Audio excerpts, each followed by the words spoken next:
And g'day again. It's time for an update on the Morris. It's been quite a while.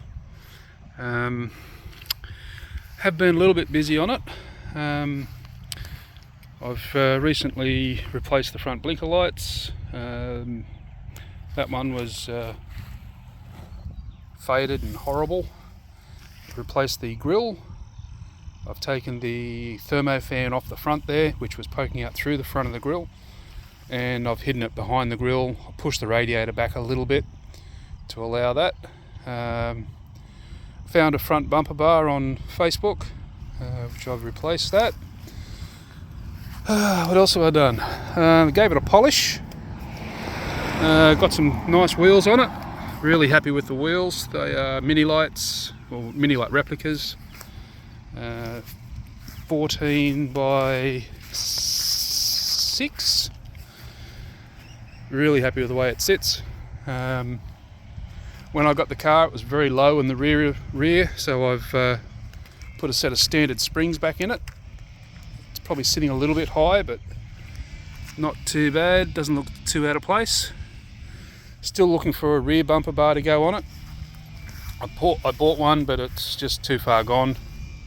I thought I might have been able to clean it up, but no such luck. Gave it a polish. It came up okay, much better than what it was.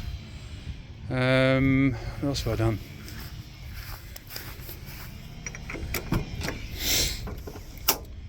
Just gave it a bit of a tidy up inside.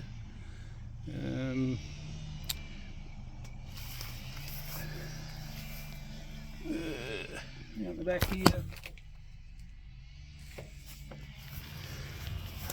What else? Oh, I fixed the window, it wouldn't go down.